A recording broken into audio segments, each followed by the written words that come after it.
There's another way you can find uncertainty if what you're actually interested in is a graph of some data you've collected. So let me load in a file with some example data. And we've got x and y are independent and dependent variables. I'm going to highlight both of those columns by clicking and dragging, and then go to Insert and input a chart that'll use that data to create a chart. Now in physics, we don't really want a line chart. What we'd like is a scatter chart. So I will scroll down and select that. There we go, scatter. And that lets us see our individual data points. All right, next thing we should do, we'll go to Customize. We'll do Chart and Axes titles. We should do a better chart title. Let's do Example Fit. And we should also do better horizontal axis titles. So this is going to be our dependent variable, and then the vertical will be, oops, and I messed that up. Horizontal is independent, that's the x data.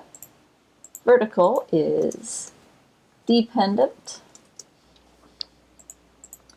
And then it looks pretty linear. It looks like we could believe that is a linear relationship. So if I go to Series and scroll down, you'll see I can put on a trend line. And we've used a linear fit here.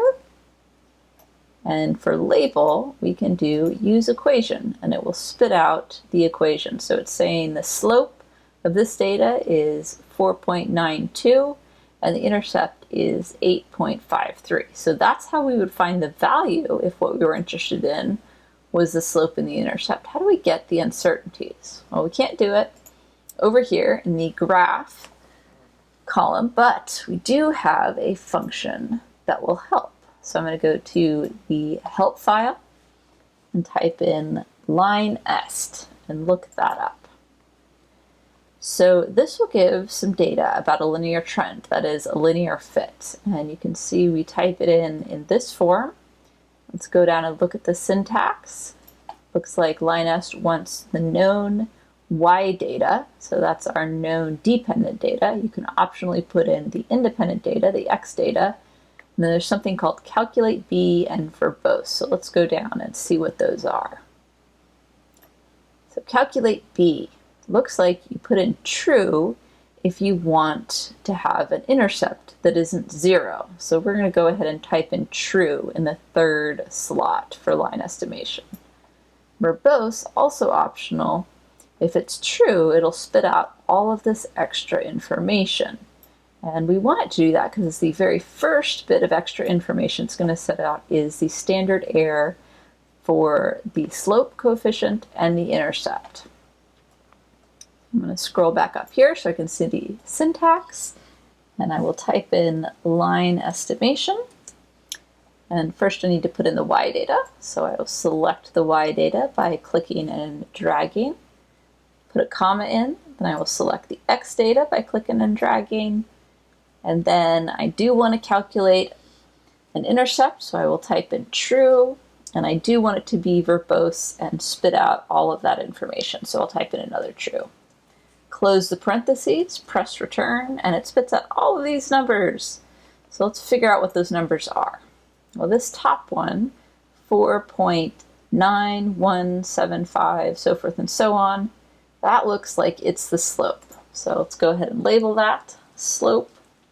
This guy here, 8.53, that looks like that's going to be the intercept, so I'm going to label that.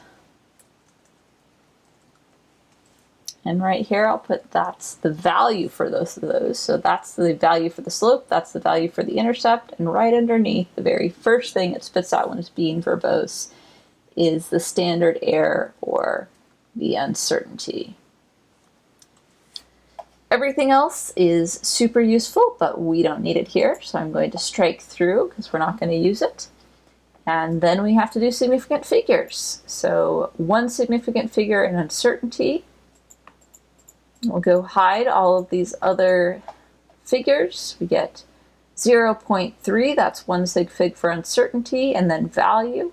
Well, the uncertainty is in the tens place, so the value only goes to the tens place. We're all set on slope. Intercept, back it up. And here we could back it all the way up to 1 sig fig, but we don't want to do that in this case because that first sig fig is a 1, so we actually want 2 significant figures, the only time we want 2 significant figures for the uncertainty. And then the value has the same decimal place as the uncertainty, and we're all set.